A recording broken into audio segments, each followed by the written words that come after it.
I'm confused as to what it is that you're suggesting Project 2025 has to do with my question regarding the administrative state appointed by the President of the United States. I'm confused as to why you don't think that taking the institutions that we have, which you say are already too politicized, and saying let's replace the career bureaucrats with overtly political actors, how that gets us any closer to the scenario you're drawing up. I didn't say replace bureaucrats with different bureaucrats. I said reduce the number of bureaucrats. I don't know where you're getting like that I'm throwing down the Uno wild card and just changing the color of the bureaucrats. That's not it at all. David Pakman went on this show and got absolutely cooked in a heated debate between, I don't even know who the other guy is. His name's Tony Kinnett. I've never heard of him before. I'm sure you guys are going to get mad at me for not hearing of him before. But David Pakman got cooked by this guy, and you can see it on the guy's face. Everybody knows in this space that David Pakman is just a very bad faith actor, and he doesn't believe most of the things that he even says. He just knows that when he says this stuff, it makes him more money. It makes his subscriber count go up. It makes his bank account go up because he's contributing to the echo chamber that all of the left-wing YouTube viewers want to be inside of. Let's get into this clip, though, where David Pakman gets absolutely cooked in this heated debate here. Too. Tony, part of this Harvard youth poll says that confidence in public institutions continues to decline among young people. What do you think needs to happen to turn that around? Well, a few things. Number one, these public institutions that have taken the trust of Americans and thrown it away need to be reevaluated in the amount of power that they hold. They need to be reevaluated in the structure with the unelected bureaucrats that staff a lot of these institutions. For example, I was going to say, give us an example. Right. So, for example, in my field, the Department of Education, which has governed by fiat over the last several decades, quite honestly, that has basically written all of these very weird and not scientifically backed rules as far as academia and education is concerned for states to receive education funding that creates, quite honestly, a spaghetti bowl of laws and regulations that intertwine with each other and create a large mess. So when the system goes wrong and creates some type of backdoor regulatory flag that you have to jump hoops through, you lose a lot of trust in that institution. And so there needs to be a reevaluation of this fourth branch of the government, this administrative state, this Wilsonian idea that has been an abysmal failure in the United States. And David, your thoughts on that, your reaction? Yeah, I don't, it won't shock you that I have a sort of different perspective than Tony generally as far as institutions go. I think that if we zoom way out, and I know that this is not the sexiest conversation, if we zoom way out at a very basic level, the larger society gets, the more we need to some degree, have institutions and institutions to which we can delegate some authority. And unfortunately, if you don't have that, what you have is a non-functional society. And so my preference would be that we actually properly fund our institutions with the right amount of oversight. I mean, I'm the last person to say, hey, take some money, go do whatever, and let's talk to you in 15 or... If you enjoy content like this, to make sure to leave a like and subscribe to the channel. It really does help me out a ton. Let's get back to the video. 20 years.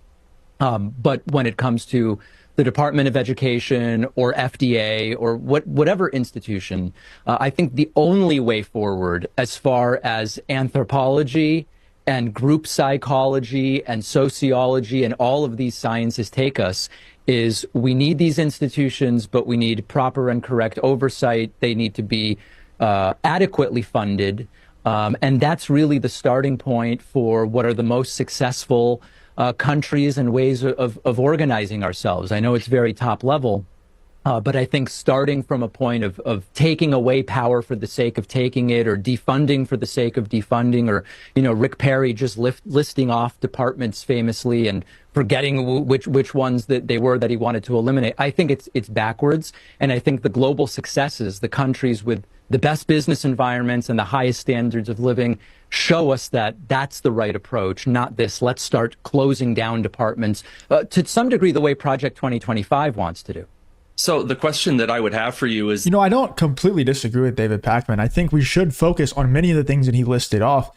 I don't think the issue that is being discussed here is that those things as a concept are bad. I think it's just the way the United States has executed these things, and the school system in the United States has executed these things, that's kind of to the detriment of the people who are inside of these institutions. If you look at, the pharmaceutical industry or the school system or, the therapy industry, like these people who are, you know, psychologists or therapists or whatever, they're incentivized to have their patients come back over and over and over again. And it's like, that's a broken system. I don't know how you fix it, but that's a broken system.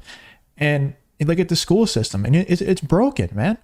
It's completely broken. There's people who are paying $300,000 and going in crazy debt to learn absolutely nothing. And to learn nothing that's going to actually pay you. That's going to actually get you a job. It's crazy. It's a broken system. And in the pharmaceutical industry, I don't even have to talk about why that's a broken system. That is completely broken.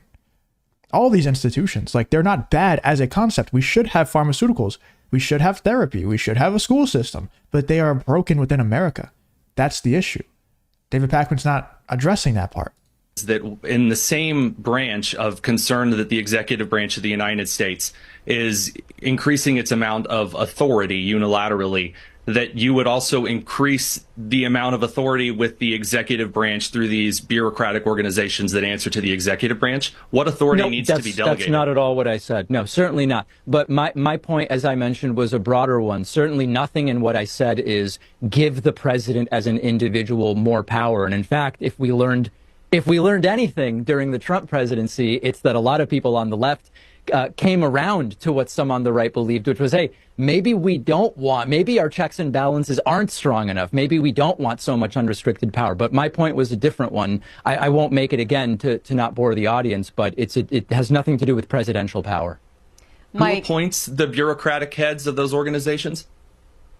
The president appoints some of them, but as we know now, what Project 2025 wants to change is taking what are career bureaucrats that are non-political in their public-facing roles and actually make them even more of them political appointees. So it sounds like what you're advocating for, if I understand correctly, is going the opposite way of what Trump and Heritage and Project 2025 have said they want to do.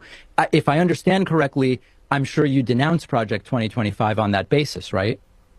I'm confused as to what it is that you're suggesting Project 2025 has to do with my question regarding the administrative state appointed by the President of the United States.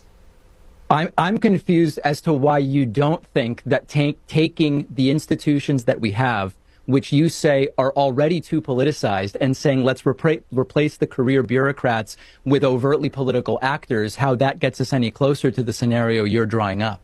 I didn't say replace bureaucrats with different bureaucrats. I said reduce the number of bureaucrats. I don't know where you're getting, like, that I'm throwing down the Uno wild card and just changing the color of the bureaucrats. That's not it at all. I suggested that the administrative state, the Bismarckian progressivism that failed in Germany, is failing in the United States.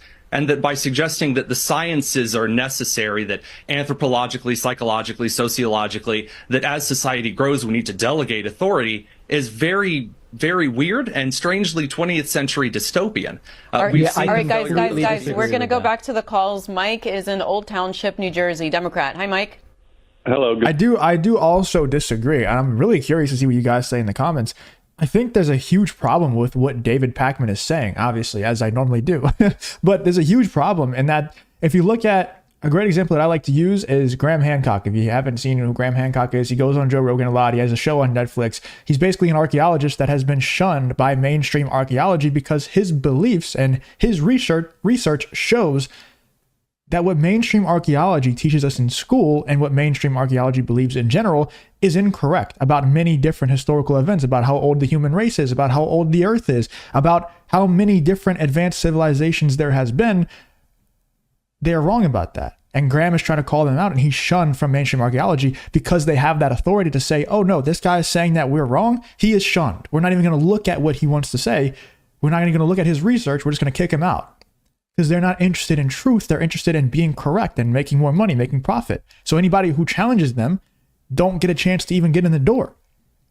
And that's a lot of these different industries where, like, if you go to a school and they want to spread woke propaganda and you try to go to this college and be a professor and you're not spreading woke propaganda, a student's going to go report you and say, hey, this guy said that, Donald Trump's not necessarily a really bad candidate for president, and they're going to fire you from the school. And I think having the school system, having, archaeology and all these different, have that authority to be able to do that is a little bit insane. I think there needs to be some level of government oversight. I don't think it should be like the government decides what is true in archaeology. Like, obviously that's not the case. There should be some level of oversight where these people are forced to allow different ideas in. I don't know what that would look like, but I do know one thing: David Pakman's point of view of this whole thing is not the correct one, in my opinion. And I'm very curious to see what you guys say in the comments, but there's just so many instances of what David Pakman is defending doing the human race a disservice, you know, whether that's with physical health with the pharmaceutical industry, or education with the school industry, or even like space travel and stuff. It's things like that, philosophical endeavors, you know, it's just really bad for the human race. Let me know in the comments still what you guys think about David Pakman getting cooked by this other progressive. I don't even think he's conservative. I think he's a progressive. I'm pretty sure. Maybe he is a conservative. I'm not entirely sure who Tony Kinnett is, but he definitely cooked David Pakman here. Let me know in the comments what you guys think about this whole David Pakman versus this Tony Kinnett situation.